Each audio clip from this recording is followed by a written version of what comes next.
All right, welcome back to Sports Betting Truth, where it is my goal to give you actual sports betting advice without the touting, shilling, hype, or false promises. Now, today is going to be a highly requested video. A lot of you, all the time I'm posting all my videos and stuff, you're always like, hey, where can I get that spreadsheet that you use to track your bets? Where can I get that spreadsheet? Well, I'm not going to give it to you. I'm not going to give it out because that would just be lazy and unfair to me that's put in all the work, but I will show you how to make one. I feel like that's a lot better. Being able to make something like this will get you very far because not only will it teach you a lot of ways of how to use Excel in a more advanced way, but it'll also help you learn how to do other things as well. Now, when it comes to sports betting, a model is only half the equation. Your model is nothing without something to track your model, and that's the point of this spreadsheet right here, is tracking your model's performance and seeing how it does in various situations so you can calibrate it and everything. So let's get started. So I have everything built out already as far as all the static elements of the spreadsheet. So this is going to be my college basketball numbers for the sake of this spreadsheet, just the example. I got 612 games in this spreadsheet. So in the video description, I'm going to include a link to a comma-separated file for this basic information that you can drop into an Excel file. That's all I'm going to provide. Everything else you're going to have to watch the video to learn how to do.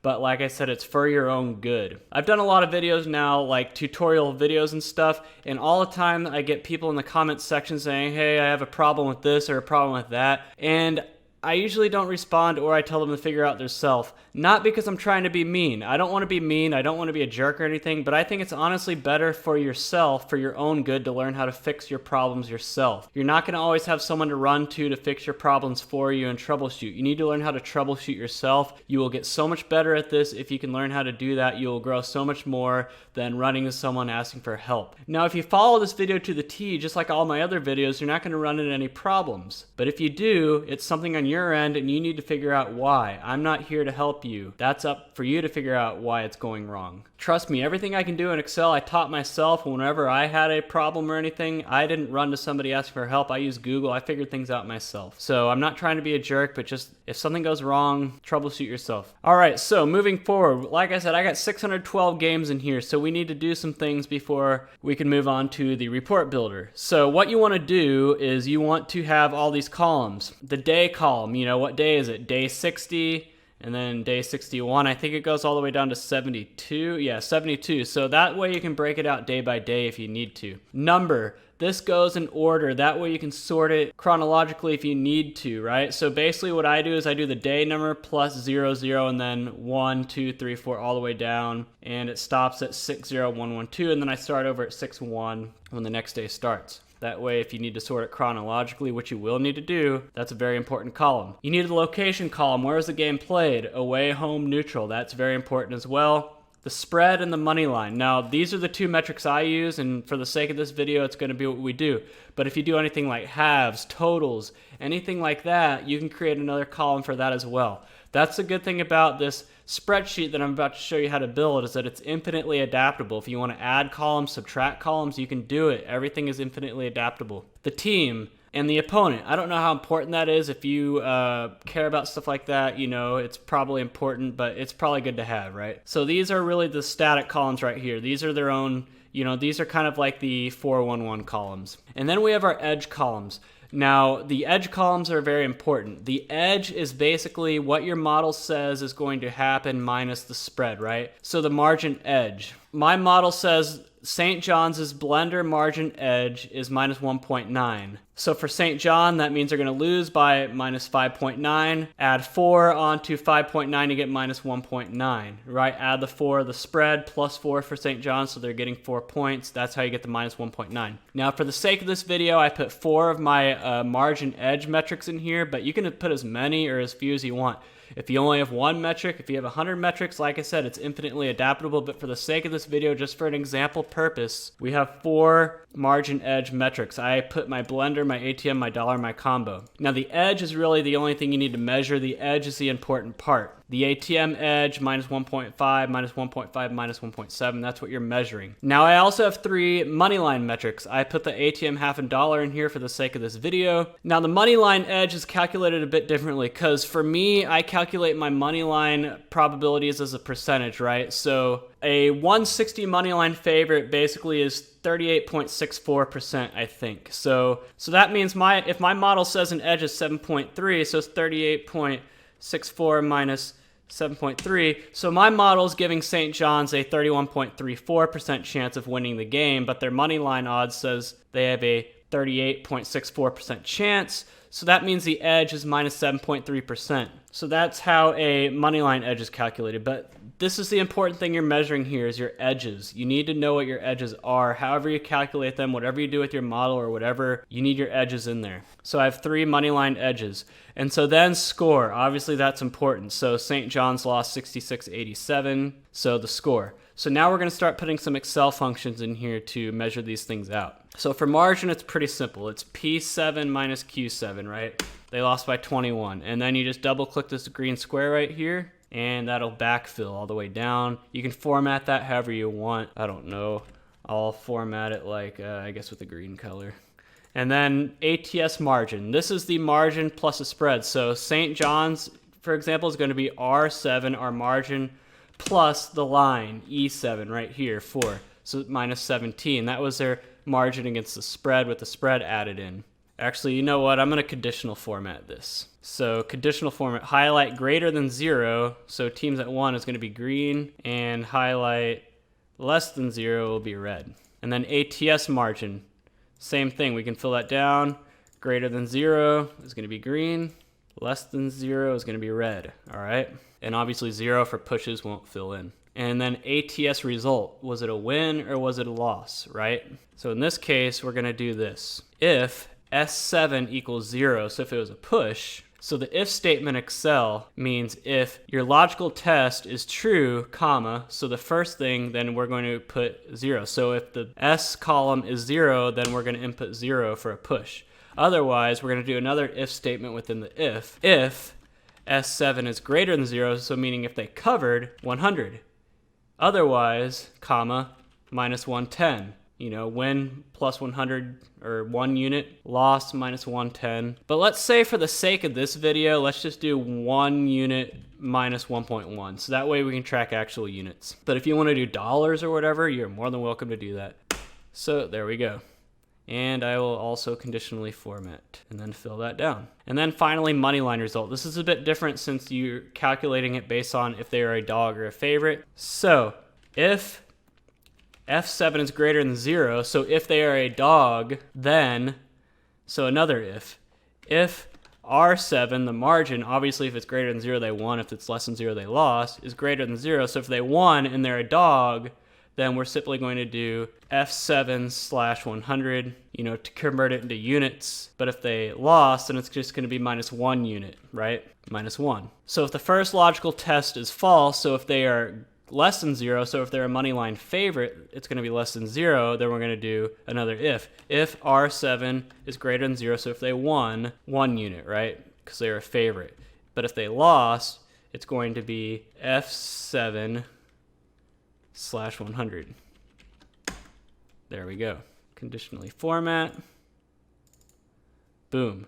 So see, Pitt beat North Carolina plus 180, 1.8. North Carolina loss is a minus 220, minus 2.2, right? All right, so that is that column right here. So now we're going to do our individual results for our various metrics. So for the blender, if I7, the blender margin edge metric, was greater than 0, meaning if we had an edge, then we're going to count it towards our blender margin result column, which is going to be T7. Otherwise, we don't want to count it all, so double quotation marks so nothing gets put there.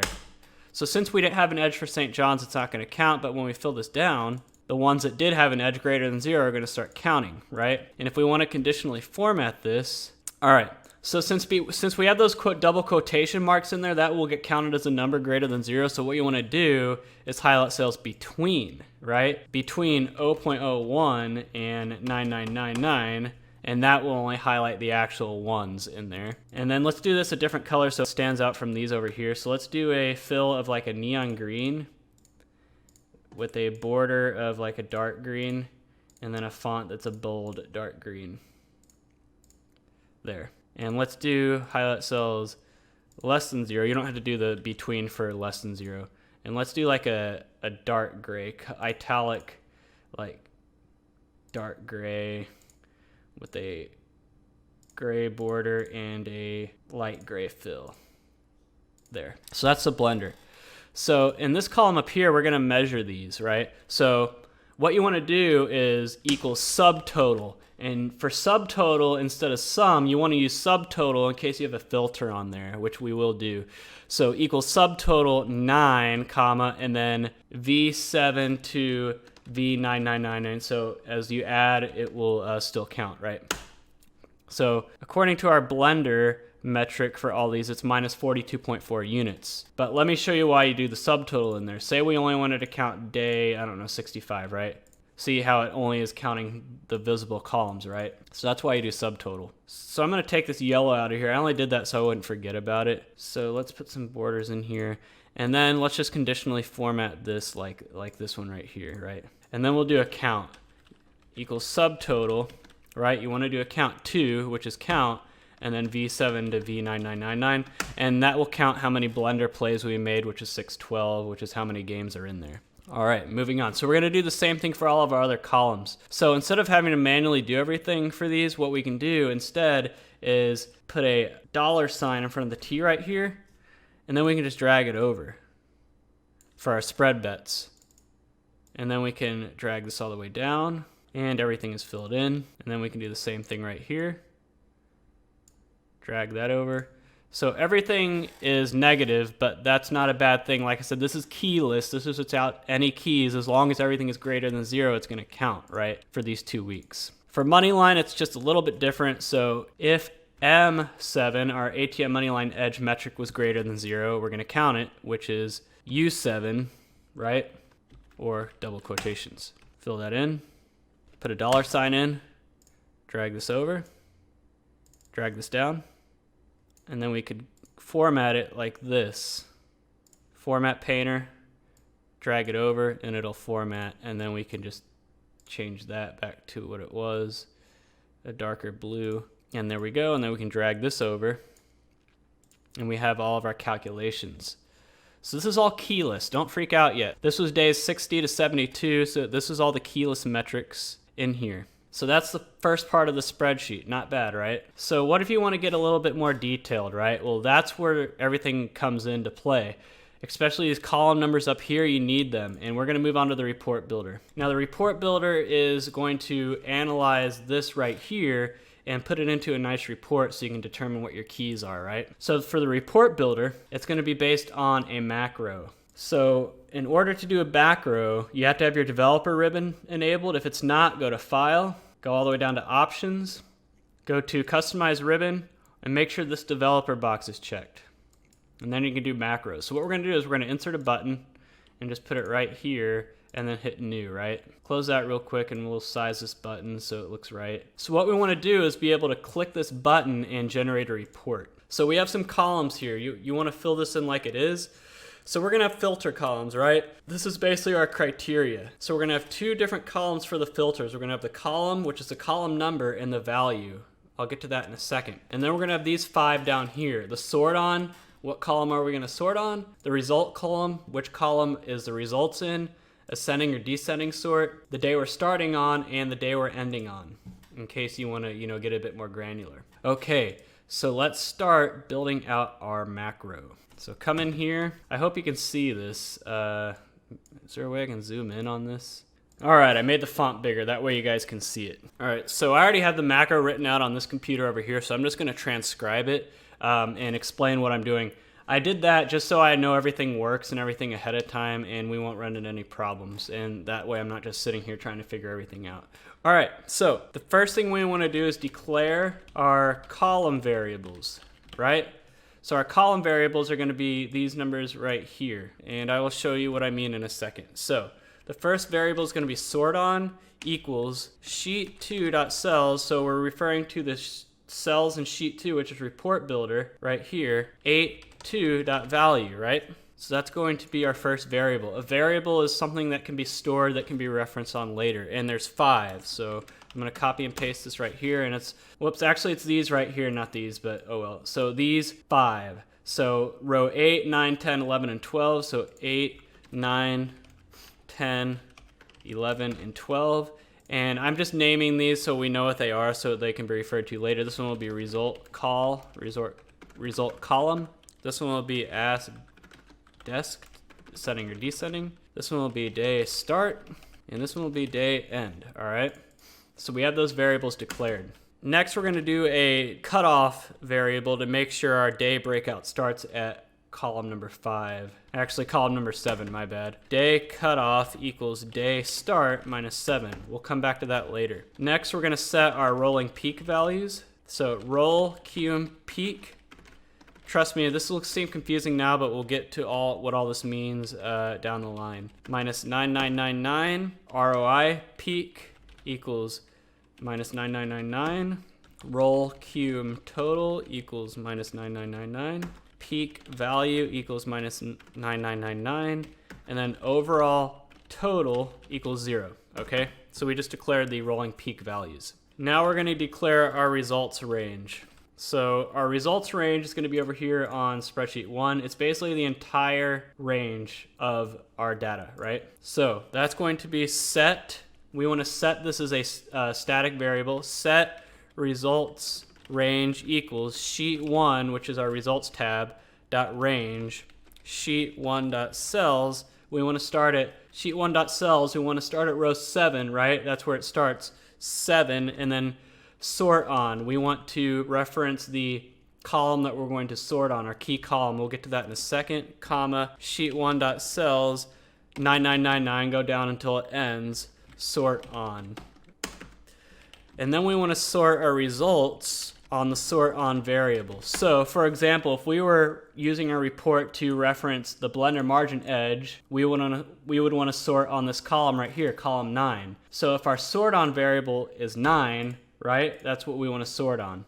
So we want to sort the results based on that sort variable. So the question is it a ascending sort or descending sort? For the most part, it's going to be descending. So if ask desk equals D, then you want to put that in quotations. Anything that's not a number goes in quotations. So we're doing an if statement right here. An if statement is just like what we did in the Excel itself. If our variable, which is ask desk, if it equals D, so right here, so if this equals D, which I just put in, which it does, then do this, right? And you always want to close your ifs with an end if. Don't forget to do that. I just do it right off the bat so I don't forget. And then you indent a little bit if you want to. Active workbook.worksheets results.sort fields.clear. We want to do this to clear the sorting field. And copy and paste this right here because we're going to refer to it.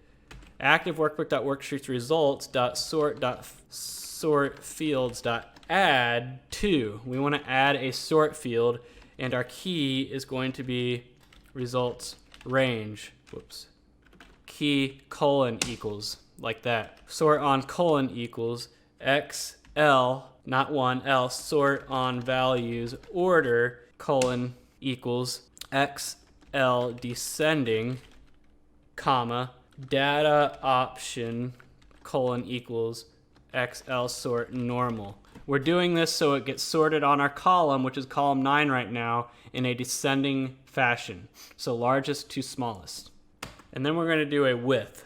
With means basically everything under this do without having to redeclare everything. With active workbook.worksheets results.sort indent .set range B6 AB99999, and we're doing that. B6 is where it starts, you know, our range starts at B6, and then AB is our final column, and I did 999 just so it goes all the way down in case we add a lot going forward, right? You want to make it infinitely adaptable. Header equals XL. Yes, that basically means that the first row is a header, so you don't want to sort that. Match case equals false. That just means it's not a case sensitive sort. Orientation equals XL top to bottom. That just means it's going to sort from top to bottom. Pretty self-explanatory. Sort method XL pinion. I don't know what that means. but I do it. And then dot apply, just make sure it gets done. End with. And there you go, that's our sort. I know that seems like a lot, but it's really not. And if you're ever confused, you can always run a macro yourself. You can click this button right here, and that way, whatever you do, it will copy it into a macro and you can see how it works, right?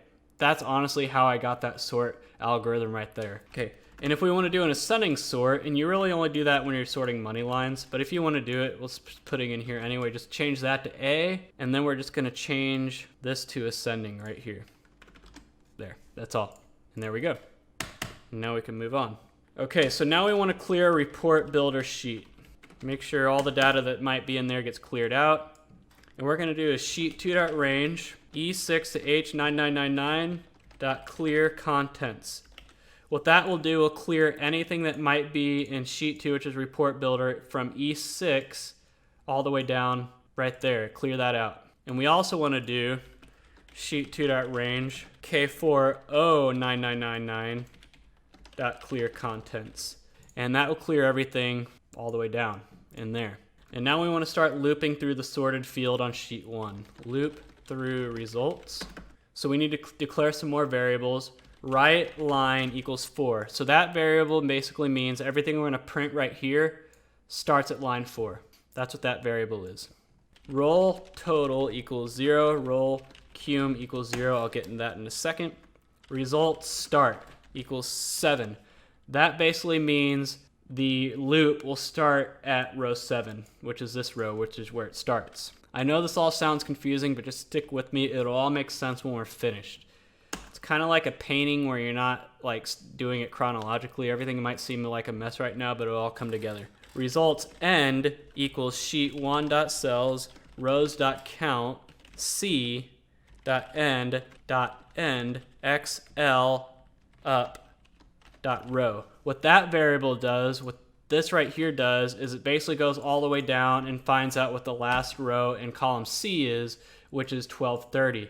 So in that case, it will stop the loop at 1230. It will go from 7 to 1230. So now we're going to do a while loop. Do while results start is less than or equal to results end. So what it does, it will run all the commands between the while and the loop until results start is greater than results end. So we're going to loop through our filters. We're going to do a loop within a loop. Filter start equals 2. So what we're doing here is we're going to run through all these filters, however many we might have, until it ends. So we're going to start out with 1, right? So we're going to filter through column 9, which is blender margin edge. Filter 9, greater than 0, okay? So everything is greater than 0, we're going to loop through. And we're going to sort it largest to smallest. The result column is number 22, because that's where our blender margin results is at. So 22. And for the sake of this, let's just do day 60 to 72, right? All of our days. So there we go. So filter start equals 2, so it's going to start on line 2. And then filter end, I'm just going to copy and paste that. Sheet2.cells rows.count C, end 1 row, right? So it's going to loop through that. But since there's only one thing, it's just going to loop once. It'll stop right here because we only have 1 in there right now. And then checker equals 0. I'll get to that in a second. So we're going to do another do while. Filter start is less than or equal filter end. This way, if we have multiple filters in there, we can run through them all. So before the end of our loops, we want to do our variable increase. That way we don't get stuck in an infinite loop. So results start equals results start plus 1. And right here, it's going to be filter start equals filter start plus 1. We don't want to get stuck in an infinite loop, and this is what keeps the counter going. So the first thing we're going to do in our filter loop is declare some more variables. Filter column equals sheet2.cells, report builder sheet. Filter start, so whichever line it's looping through. So right now it's going to be 2.value. That means the first thing you do in a sheet2.cells is the y, so how far down you want to go. That's going to be our filter start variable. And then the next one is the x, how far across you want to go, 2. So we're grabbing this number right here, which is 9. So filter column will be 9. Filter action equals sheet2.cells filter start 3.value. We're grabbing this right here, that greater than 0 text. and then filter symbol. What we're going to do here is we're going to split. We want to grab what's in front of the space in the 0, which is the greater than sign. So we're going to do split, filter action, double quotes, 0. So what this means is it will take everything that's in front of the first instance of a space. So the greater sign in this case. And 0 means the first block of text in front of the space. And it's a 0 instead of a 1 because for the split command it starts at 0 for some reason. So we just declared those 3 variables. So now we're going to do this. If filter action is a greater than symbol. So if filter symbol equals, remember if it's not a number you have to do double quotations around it so it treats it as a text, then.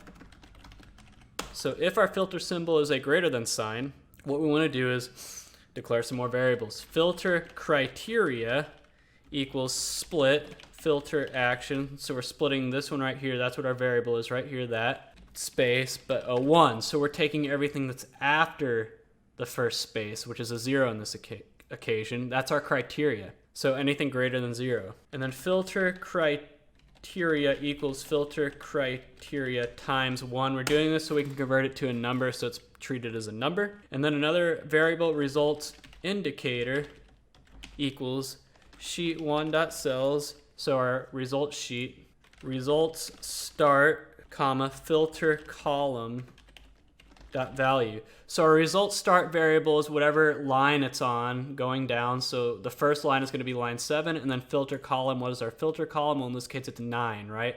So 7, 9. It's taking this number right here, and what it's going to do is use that as our indicator. So if the results indicator, in this case in line 7, 9 is minus 1.9, is greater than filter criteria, so in this case 0, then I forgot the then, checker equals checker plus 1. So the checker is basically a number that we're going to reference at the end of the loop. And as long as it's greater than 0, that means congratulations, that line passed all the criteria. It's going to be counted in the report. Otherwise, actually delete that, else checker equals checker minus 99999. I'm doing that because if the checker is less than 0 at the end of the report, that means it doesn't meet the criteria. So since it's not meeting the criteria at all, you just set it to minus 999. It's not going to be greater than 0 at the end of the report. It won't be included. And if. So there we go. That's going to be our filter action. So it loops through every single line, and if the column we're referring to, which is column 9 in this example, is greater than our filter criteria, which is 0, which is what we put right here, then it's going to be counted in the report. So now what we're going to do is plot the line from results if all criteria is met. And when I say all criteria, say you have 5 different filters in there, you want to make sure all 5 are met to be included, right? So if all the criteria is met in your filters that you declare, we're going to plot the line in the results. So if checker is greater than 0, remember the checker is to make sure everything was met. Day number equals sheet1.cells results start 2.value. So we're just grabbing the day number, we want that. Now we want to check to see if the day is within selected day number range. So right here, so say all the days are going to meet if it's 60 to 72, but say you just want to do like 66 to 68, right? And the day number was 60. So if it's not within that range and 60 is not, then it's not going to count. And so that's what the point of this next part is. If day number is greater than equal to day start and day number is less than or equal to day end, remember we declared those variables at the very beginning right here, then, oops, I'm not paying attention, then we want to add the result to the rolling cum. I'll show you what that means in a second. So roll total equals roll total plus 1. We want to keep a rolling total of our cum. I'll show you exactly what that means in a second. Result, I don't know, I had nothing better to put, equals sheet1.cells result start, comma, result column dot value. So the number for that variable is basically whatever is in column 22. Remember column 22 right here in our result column, we're taking the result so we know if it was a unit 1 or a unit lost, and that way we can keep a rolling total of that. Roll cum equals roll cum plus result, result. So we're keeping a rolling cum from high to low. That way we can find a peak. That's how you find a key, right? Where did it peak? Now we're gonna check to see if the new cum peak is met. We're trying to find the overall peak. Where does it peak in terms of a rolling cum? If roll cum is greater than roll cum peak, remember we set that at minus 999 at the beginning, so it's going to be met no matter what. Then, and if roll cum peak equals the current roll cum, ROI peak, so then there's going to be new ROI peak met equals, so to calculate ROI, it's roll cum slash 100 divided by 100 divided by the roll total. Roll cum total equals the overall total, which is a rolling total of what we're doing. And then peak value equals sheet1.cells results start sort on dot value. And actually I'm gonna include the overall total up here. Plus 1. So if the checker is met, then we want to increase our overall total. The overall total is counting how many were met the criteria. We want to use that. We need that, right? So now we want to plot the day by day breakout. So we're going to do a couple more variables. Day result equals result plus sheet2.cells day number minus day cutoff. Remember the day cutoff from earlier, minus 7, because we want to start it on row 7 if we're doing a day by day breakout right here. That's what that variable is for.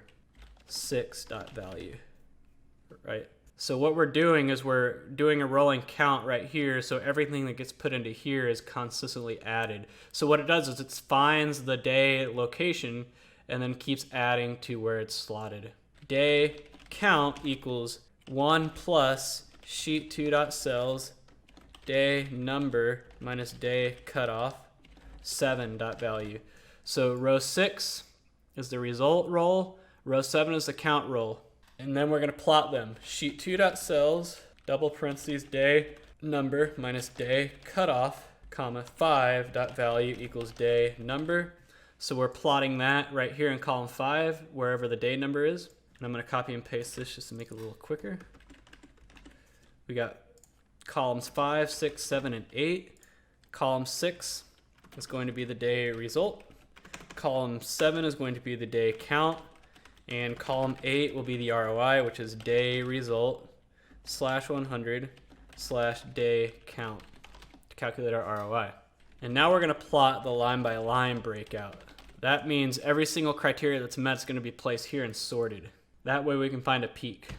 Okay, so what we're going to do here is sheet2.cells, right line. The right line is a rolling count to plot it, the right column is why I called it right line, to make sure it's plotted line by line, comma 11, column 11, dot value equals roll total. And I'm going to copy and paste this. And we have 5 columns here, so 1, 2, 3, 4, 5, 12, 13, 14, 15.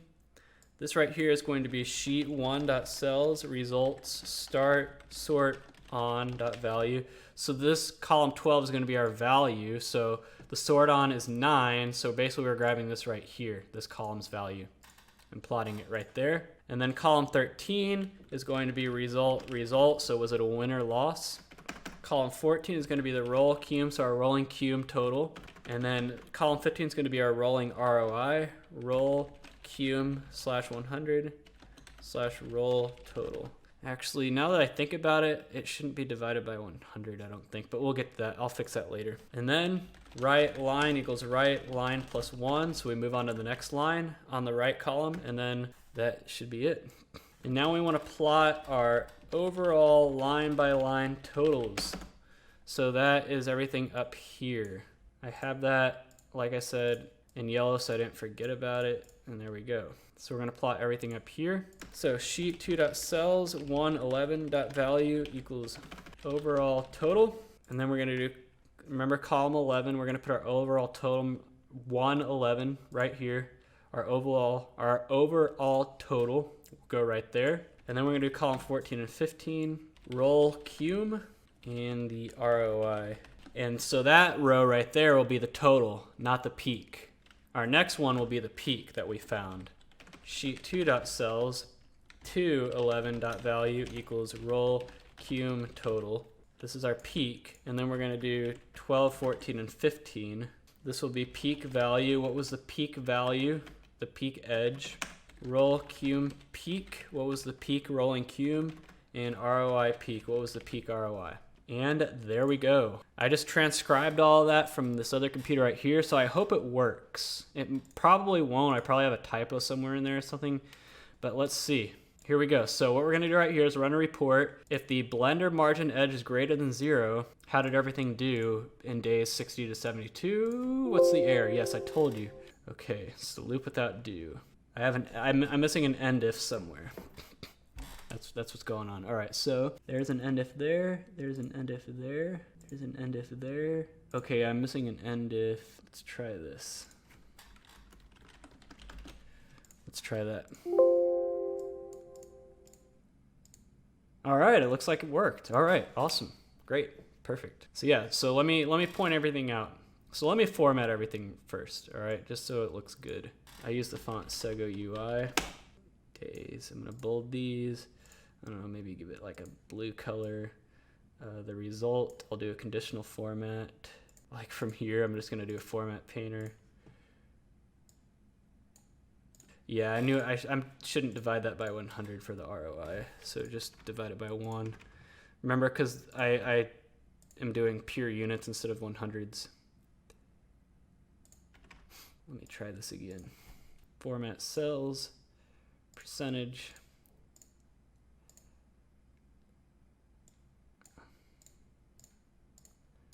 Whoops. Percentage. There we go. And I don't know, like maybe like a gray. Let me add some borders.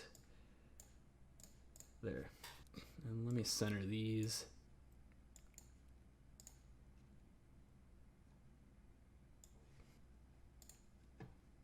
And then the ROI. I'm formatting it just so it looks nice, so it's easier to reference. Bold that. I don't know. And I'm gonna do a conditional format right here. I'll show you exactly what it is. Or yeah, conditional format, data bars. Let's do that.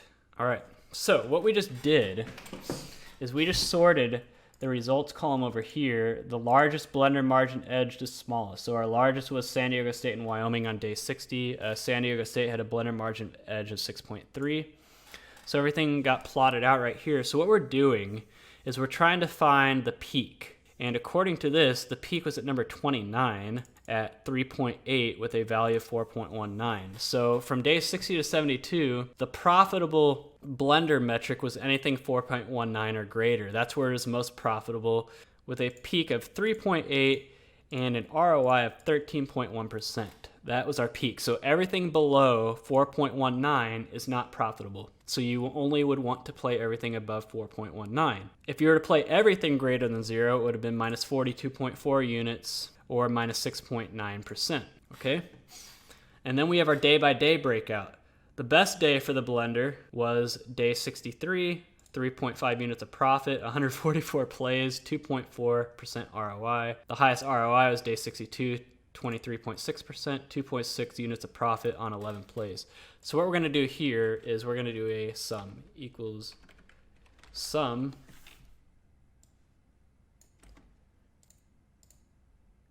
and drag this over. And then we're going to do F5/1/G5 for an ROI. And there we go. I guess we can do this too. Let's count. 13 days. All right, so that's that. So what we would do here is say we would just want to see everything that meets this key, right? Greater than 4.19. Hit the button, and there we go. See? So when everything's greater than 4.19, we have a little bit more green here, but it's a lot more selective. So that's kind of how this process works, right? So let's say we want to do the ATM margin edge instead. You would just change this to column 10, and you would find the result column, column 23. Whoops, I forgot to change this variable right here. Let me change that back to greater than 0. One thing I might add though is the conditional formatting will make it run a lot slower. So I'm gonna get rid of that. And I'm gonna get rid of the data bars. There. Let me run that with the ATM greater than 0. All right, so in here, not as selective, so our peak was 3.29 at number 52, and it peaked at 12.1 units, 23.3% ROI. So we're gonna come over here, greater than 3.29, and click on this, and there we go. So we can see the day-by-day breakout of that. And there's only 3 losing days in the bunch. For Moneyline, it's the same thing. So let's do the ATM Moneyline Edge. So column 13, greater than 0, sort on 13, result column is 26.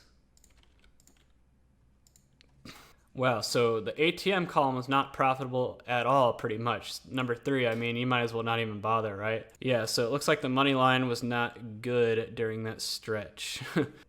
Mainly because of this right here, minus 51.65 units on day 71, but that's without keys. And also one thing you might want to do, yeah, that's why. Okay, so I forgot to do this. So let's do this. 5, is it column 5?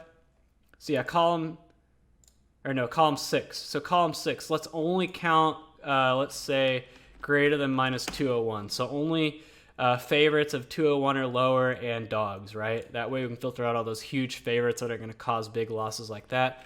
And now, let's do 13 greater than 0. So this is a dual filter. So this is only going to count those. Okay, so yeah, that's a lot better. So when that's the case, it's 8.4% or higher at number 49, which is 11.22 units of profit, 22.9% ROI. So greater than 0.0846. And there we go. Some losing days in there, but more winning than losing, especially day 65, 6.78 units of profit on 4 plays. Not bad. Awesome. So let's try a multi-pronged approach. Let's do like the blender and ATM combined. What goes on when those are on the same page, right? 9, 10, greater than 0, greater than 0. Let's do column 9. Let's sort on that, and column number 22. Okay, when the ATM and blender are on the same page, when the blender was greater than 4.19, so nothing changes, we had a 3.9 units of profit and 14.4. So now let's see, is it better on the ATM instead? So 10, 23. Okay, so yes it is. So the ATM side is greater. So the ATM sort is better because it's 11.8 as opposed to 3.9. So greater than 3.49. And now let's go back and change that back to 922 and see what the blender metric is. Okay, greater than 0.316. And this is our optimized count. So when the blender is greater than 0.316 and the ATM is greater than 3.49 during this stretch, we had 34 plays, a profit of 13 units, ROI of 38.2%. That's if you wanted to use multiple filters. You could go all the way down to 5 if you wanted to, or add more. Let's do something else real quick. So what if we wanted filter 3 to be the away home column, right? So what we're going to do is go back into our macro and copy and paste this right here. What if filter action is H? So what if we're doing home teams? If filter symbol is H, so we can get rid of this since it's not a number. The filter criteria can just be H and the results indicator, all right? And then we're gonna change this instead of greater than to equal. So if the results indicator, which would be column 6, equals H, then check this with 1. There you go. Let's see if that works. So we're only gonna count home teams. So let's do a blender greater than 0 and column 4 and just put an H right there, right? So it's only going to count blender home teams greater than 0. Let's see if that worked. All right, it did. So we had 297 home teams in that span, and it wasn't great. So peak was at 5, meaning it wasn't very profitable outside of the very tip top. Let's try 10, which is our ATM column. Did that do any better for home teams? All right, 347 home teams, a little bit better, but not much. So 3.97, we had 2.2 units of profit, very average, all right? So I'm guessing away teams did better, so let's try that. If filter action is A, just change that to A, and that should be it. So let's see, away teams for the ATM. Did away teams do better? Yes, they did. So peak 40, it peaked at 12.7, 31.8%. So away teams on the ATM did better. So what if we want to get even more granular, right? Let's say, how did away dogs do? So Column 5, our line greater than 0. How did away dogs? So this is only going to count ATM away dogs that were greater than 0 on the edge. All right, so away dogs are 198 of them, and it peaked at 31, greater than 2.36. What about away favorites? All right, we forgot to add a less than symbol. So we need to go in here, copy and paste that. If filter action is less than, do that, and there.